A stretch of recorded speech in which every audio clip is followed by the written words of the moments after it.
Nah, Pak Doli, Bu Ene, sama Bu Ika dari P3AD atau Persatuan Putra Putri Angkatan Darat.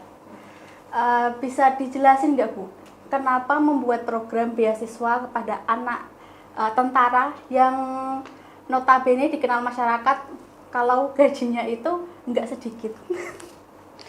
Bisa dijelasin Bu? Ya. Oke, siapa dulu nih?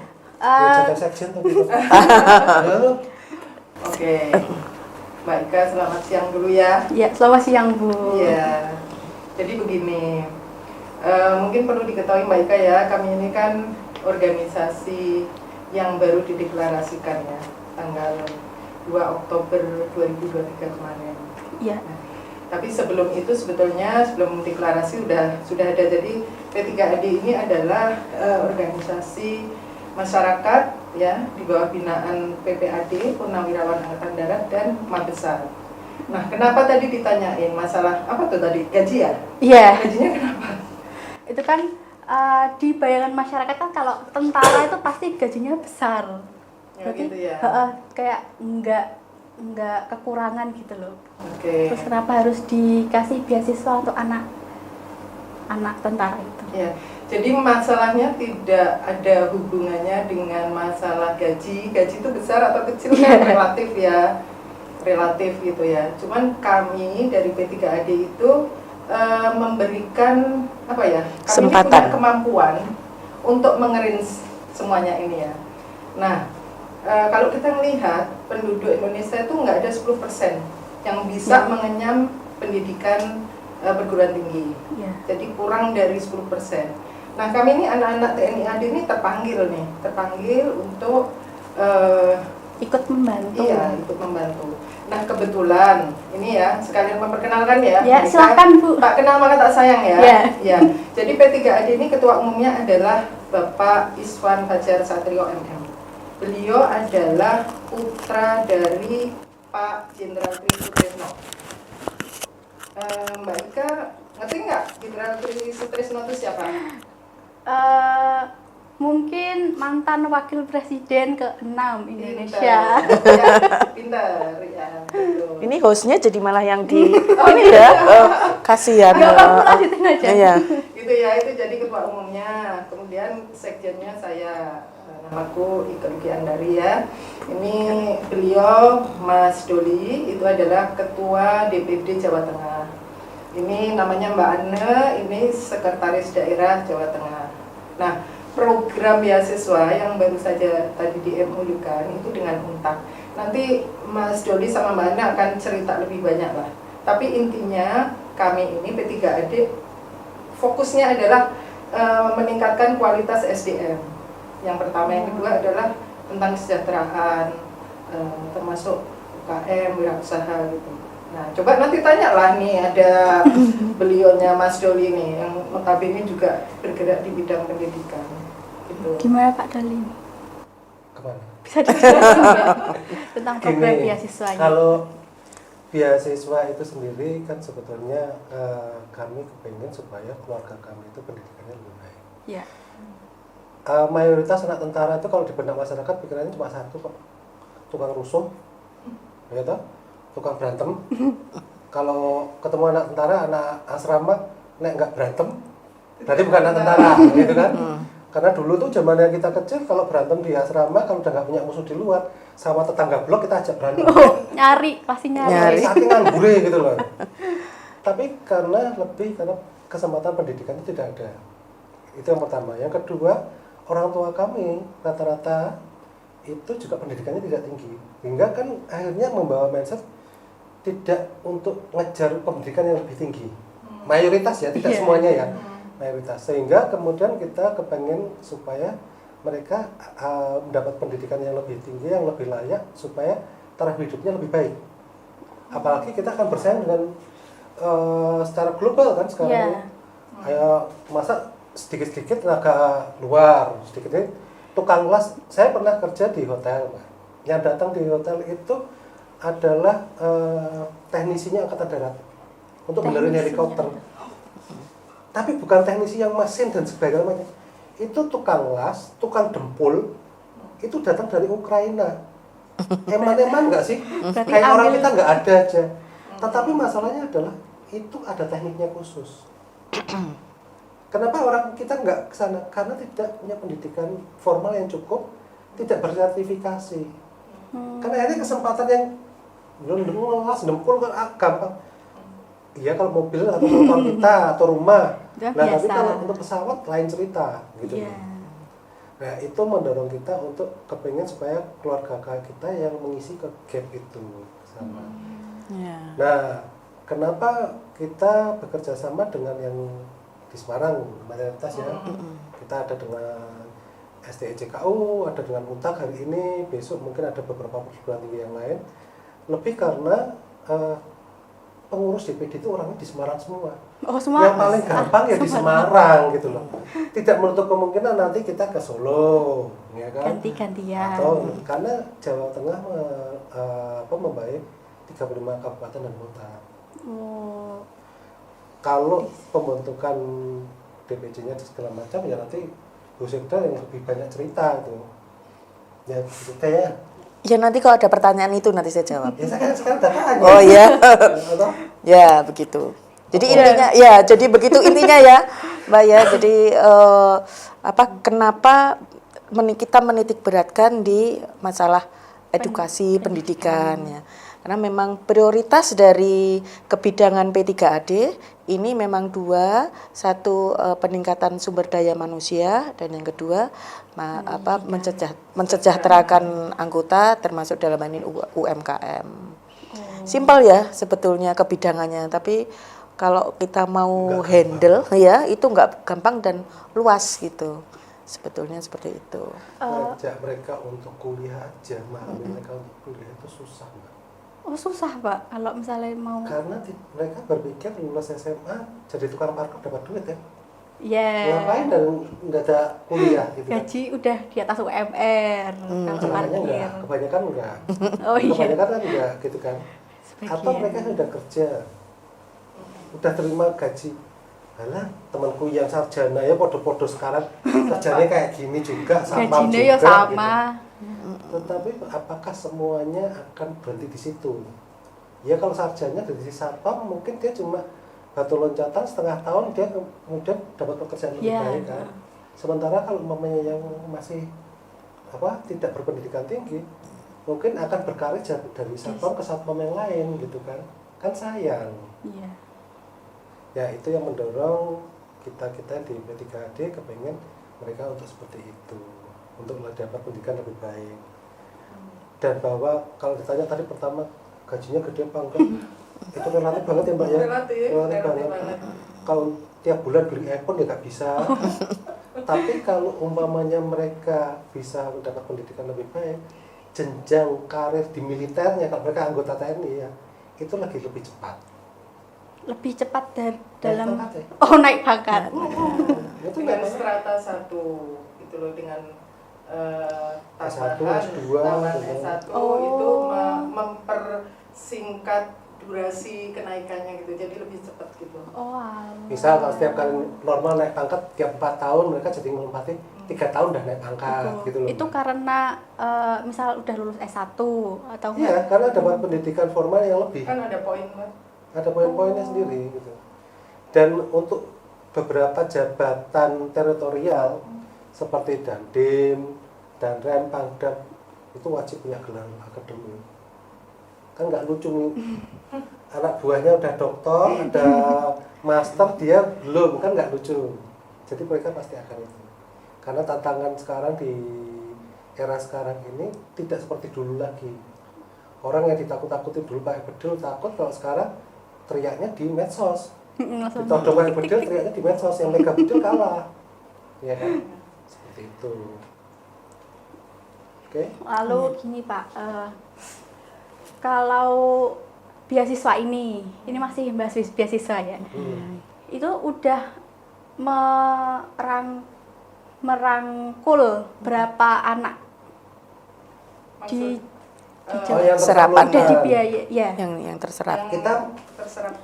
Kalau yang kita tawarkan itu besar Mbak sebetulnya. Karena kan yang kita beasiswa ada beberapa macam ya. Jadi ada beasiswa yang full 100%. Anaknya harus hadir tapi kuliah. Harus kuliah tatap muka. Enggak ada di gimana? Karena dia persyaratannya yang itu ada persyaratan khusus, salah satunya adalah dia maksimal 3 tahun setelah lulus SMA. Jadi kalau sekarang 2023, berarti lulusan 23, 22 dan 21. Itu yang bisa akses. Itu yang bisa ngambil yang full.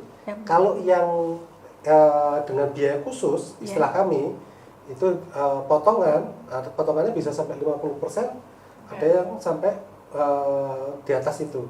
Itu tuh mereka untuk yang sudah kerja. Terus kemudian mereka yang prajurit aktif. Kenapa prajurit aktif jarang sarjana?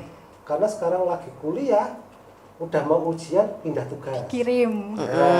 Atau mangkat kemarin ke Papua ya, Mbak ya, waktu kita itu. Hari ini janjian, besok paginya dia udah berangkat ke Papua, gitu kan. Jadi nggak kan bisa bisa lanjut. lulus kan. Nah sekarang kita menyelenggarakan bersama perguruan tinggi mitra kami itu diselenggarakan kuliah untuk daring Online. Jadi di mana aja bisa ikut kita bisa kuliah. bahkan sampai ujiannya pun bisa online. Kemudian yang tadi yang luar biasa dengan Untab itu mereka ada RPL, rekrutasi pembelajaran lampau. Jadi kalau mereka itu sudah misalnya ada tugas TMMD, TNI masuk desa, ya toh?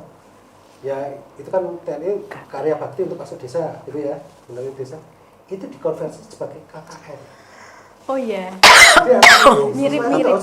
KKN gitu loh. Iya, karena mirip. Kalau KKN itu kan mahasiswa dikirim juga ke daerah yang ada pelosok terus buat kegiatan kemanusiaan. Iya. Berarti sama juga dengan TNI yang kalau udah ditugaskan di di daerah yang jauh. Berarti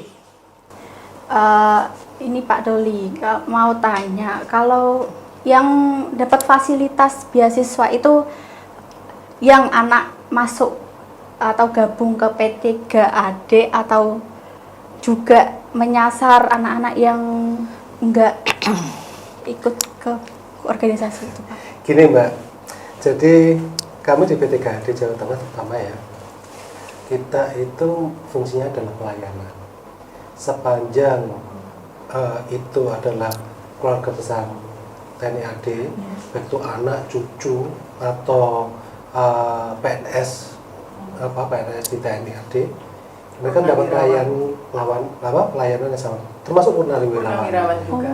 Jadi mereka boleh mengakses semua semua yang kita sediakan, baik itu beasiswa maupun yang berbayar khusus itu. Boleh, tidak perlu harus bergabung. Kalau mereka merasa, saya sudah nyaman di FKPPI gitu ya Mbak ya, boleh dong tetap mengakses itu sepanjang dia orang tuanya adalah keluarga besar TNI AD. Ditunjukkan dengan surat keputusan apakah itu pengangkatan atau surat keputusan pensiun orang tuanya, ditunjukkan ke kita, boleh mengakses itu. Jadi tidak hanya melulu untuk anggota P3AD. Gitu. Enggak. Orang Tapi harapannya Mas Ketua ini ya kan nanti kan screening dari pihak P3AD ya, kepengurusan. Nah mestinya saya nggak ngerti ya ini, mestinya ya yang didahulukan ya keluarga sendiri dulu. Nanti kalau kuotanya lebih melebar. Tapi yang pada prinsipnya kami ini membantu semua gitu, semua anak-anak TNI AD, baik itu TNI AD yang aktif maupun TNI AD yang sudah purnawirawan. Untuk khususnya itu TNI AD yang jabatan mulai apa, Bu? Bebas ya Mas ya. Ada batasannya, nggak ada, mulai anak jenderal sampai anak Prada pun kita layani. Cuma memang kebanyakan itu yang butuh bantuan kami itu adalah keluarga TNI yang dari Bintara dan Tamtama. Bintara dan Tamtama. Pangkat Talok, terus pangkat Centang, bukan yang di pundak. Kalau yang di pundak rata-rata sih, insya Allah mereka sudah mengakses perguruan tinggi. Karena rata-rata kan bapaknya juga udah bergelar gitu loh. Kalau mereka lulus Apil kan udah setara dengan D4 S1 tuh. Iya, D4 1. Kalau untuk persyaratan beasiswanya sih mungkin Mbak Anu malah bisa cerita. Jadi sasaran kami itu kayak lebih sesimpel begini mungkin ya. Kami masuk ke asrama gitu ya, asrama prajurit. Jadi asrama prajurit gitu ya. Contohnya mungkin di Sipur atau di Kopassus gitu ya. Masuk asrama. Sipur tahu nggak, Kak? Sipur Seni itu tempur. seni tempur. Nah, Seni itu apa? Seni. Seni. Itu apa? Seni itu ya teknik sipilnya angkatan Darat. Nah, kami masuk di jembatan, gedung, itu seni. kami masuk ke asrama itu, berarti kan itu asrama prajurit ya. Iya.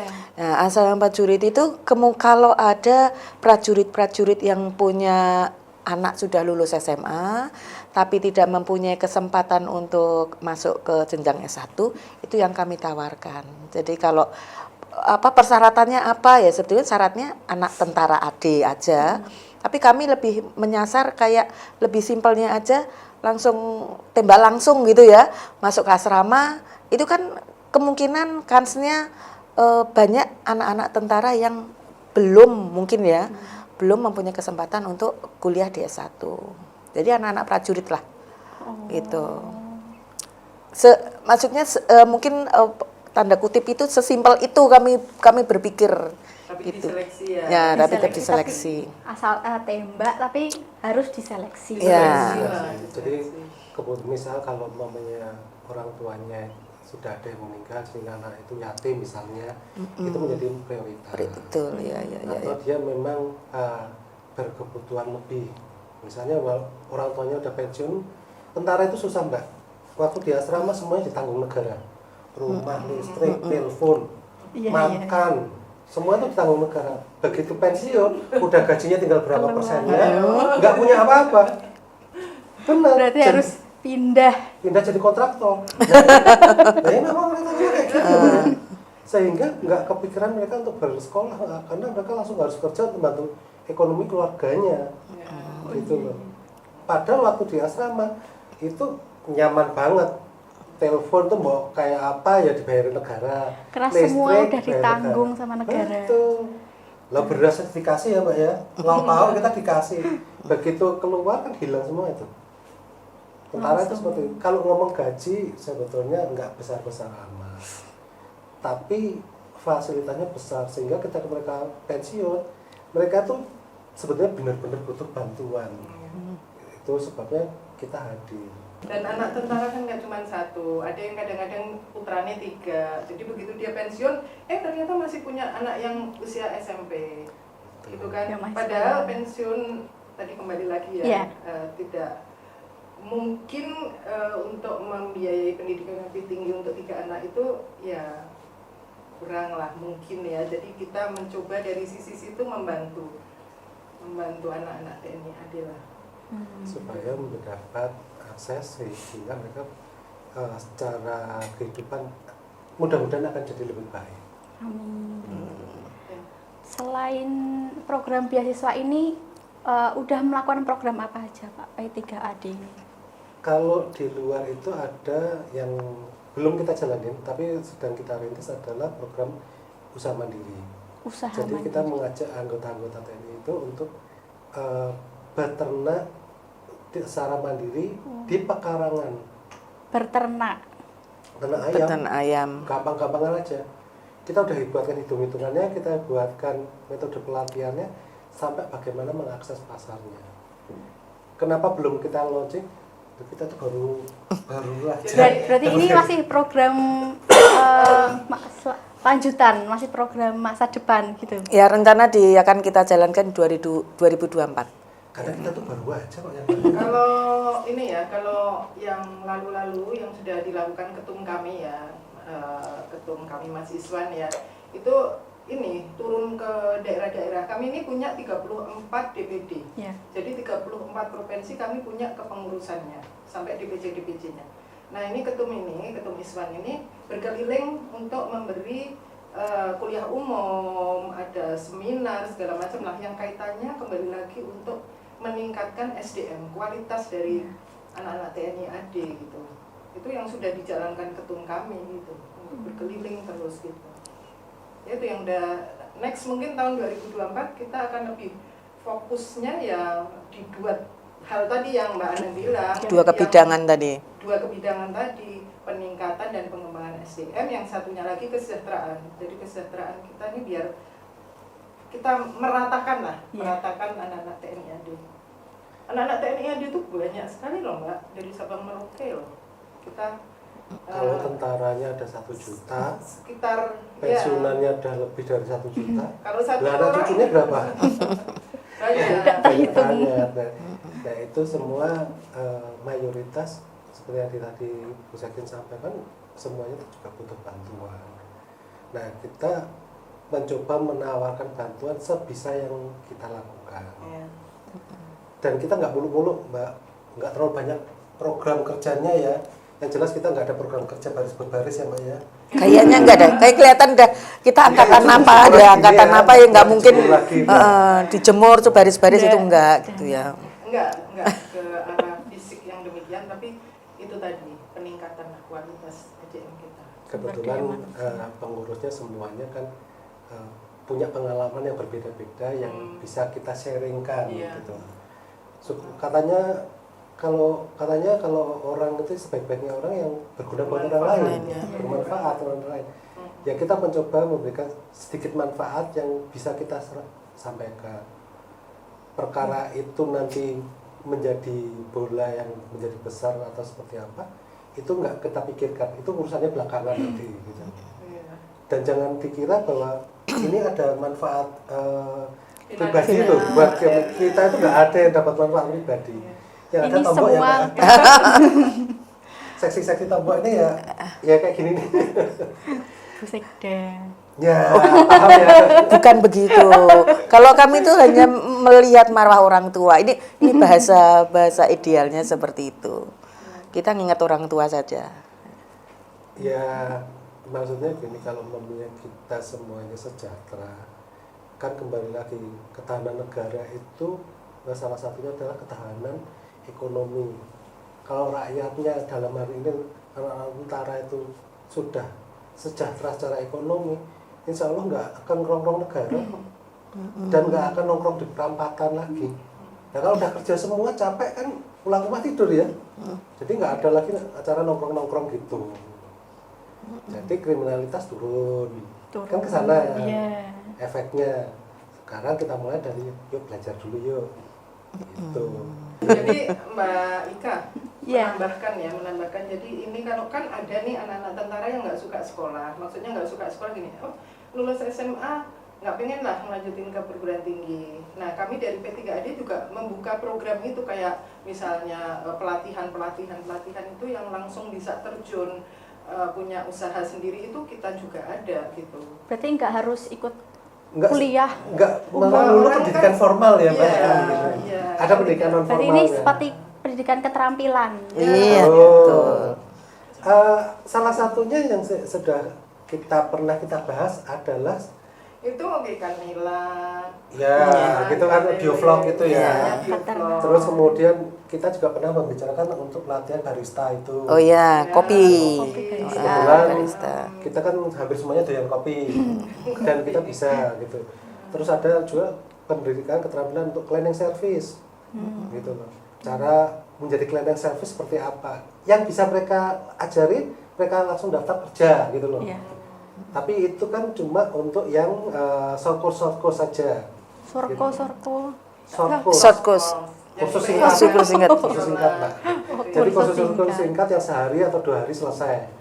Tapi kalau untuk pendidikan formal yang berijazah, kita nyelenggarakan dengan perguruan tinggi, karena kita belum punya kampus. Tetapi jangan lupa.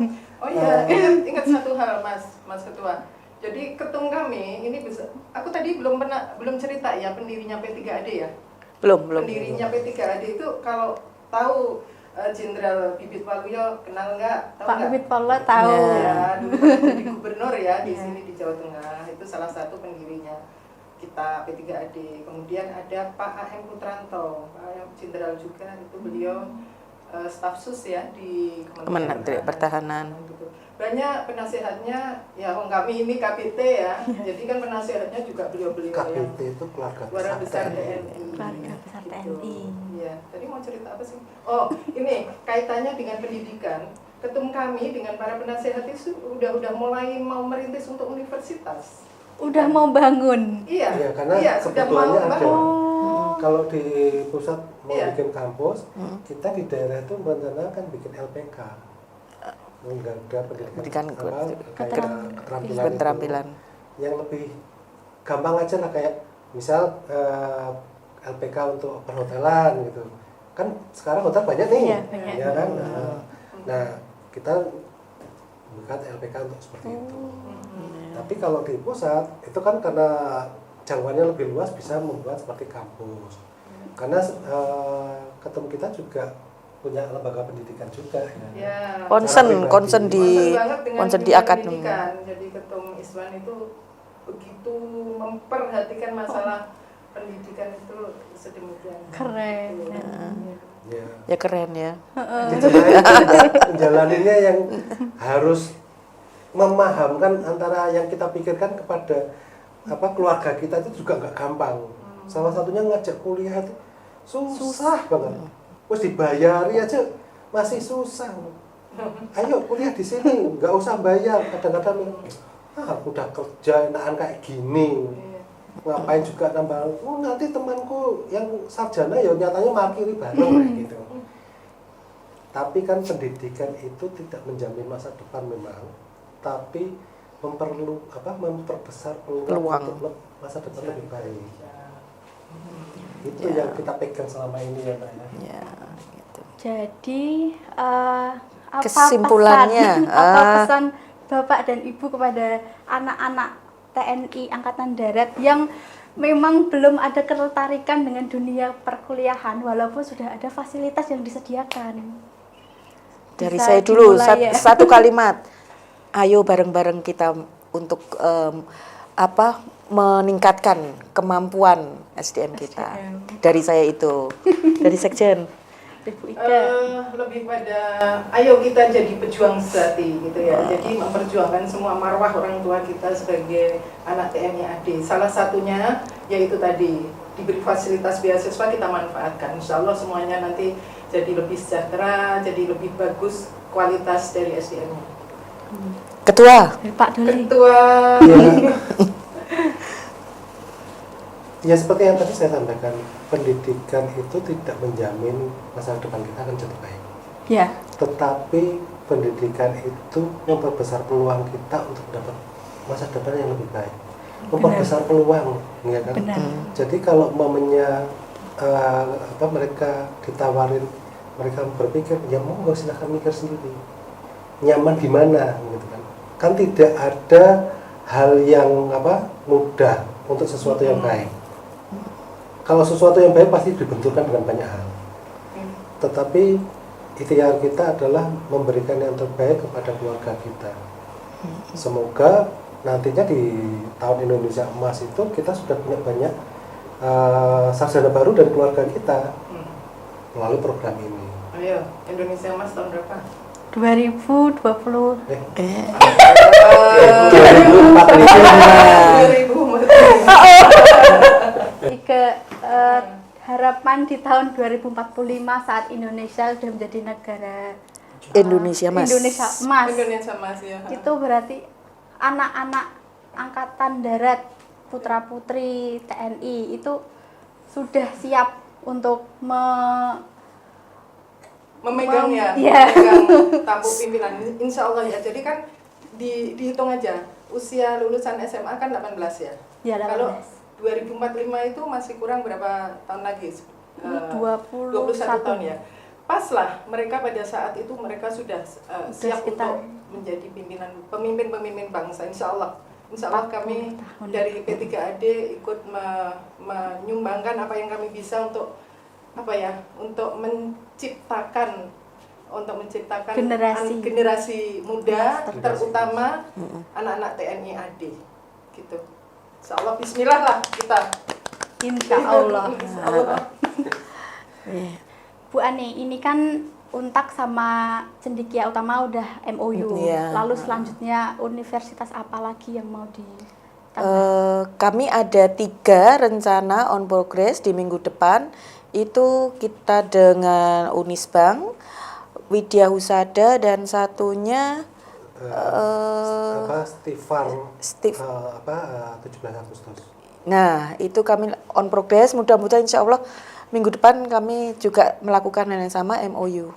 Jadi intinya P3AD Jateng ini memberikan pilihan-pilihan ke putra-putri anak Angkatan Darat dan TNI aktif gitu untuk pilihannya maunya di mana gitu, mau di Untak atau mau di STIE atau Unisbank, itu dengan fakultas yang berbeda-beda. Jadi supaya kita kesannya nggak menggiring ke sana gitu. Insya Allah minggu depan. Insya Itu, Allah. ya, Dengan sesuai. peminatannya jadinya. Ya. Jadi bisa misalnya, milih jurusan sendiri. Ya, ya, betul, sesuai termasuk keminatan ada yang ya. pengen bayar kuliahnya nggak mahal atau ada yang pengen bayar kuliahnya mahal. Mahal juga ya. Ya itu pilihan gitu. Karena kita nggak menseragamkan biaya pendidikan, kan tergantung universitasnya masing-masing. Termasuk mereka kan punya kebutuhan untuk program S2, bahkan di Untak ada S3-nya juga ya Mbak ya. Iya, iya S3-nya ada. juga. Jadi kalau mereka mau ada kebutuhan untuk, oh saya harus bergelar doktor gitu, ya bisa, ada apa, dengan Untak kita kerjasama untuk itu. Ya gitu. Lalu dari Bu Sekjen atau Pak Ketua ada pesan-pesan yang ingin disampaikan? Monggo Bu Sekjen. Terkait dengan ini ya, program DPD Jawa Tengah Iya. ya. Juga Ya. pesan untuk P3AD juga Oke. boleh. Jadi kami dari DPP sangat-sangat mengapresiasi ya teman-teman di daerah. Ini teman-teman di DPD Jawa Tengah ya yang dimotori Mas Doli dan Mbak Ana ini ya untuk program-programnya. Di DPD-DPD yang lain juga mempunyai program-program yang lain juga ya. Saya berharap bahwa apa yang dilakukan oleh DPD Jawa Tengah ini menginspirasi teman-teman lain di DPD lain untuk melakukan sesuatu, untuk itu tadi kembali lagi meningkatkan kesejahteraan, meningkatkan SDM itu ya.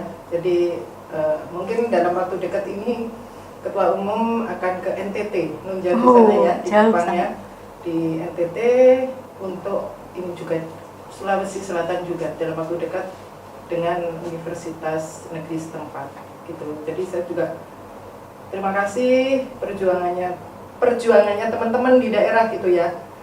Jadi termasuk ini apa ya, kader-kader P3AD Jawa Tengah itu memang militan hebat-hebat semangat, pejuang-pejuang sejati gitu. Gitu. Mungkin dari Pak Doli ada yang mau disampaikan, Pak? Ya kita cuma kembali lagi bahwa kita kepengen keluarga kita itu lebih baik supaya tidak menjadi beban negara. Syukur-syukur semua bisa berkontribusi yang positif untuk negara ini, karena bela negara itu sekarang tidak angkat senjata lagi, tapi kan kita dengan cara yang banyak hal. Salah satunya adalah meningkatkan kualitas kita supaya kita tidak jadi beban negara lagi. Gitu sih.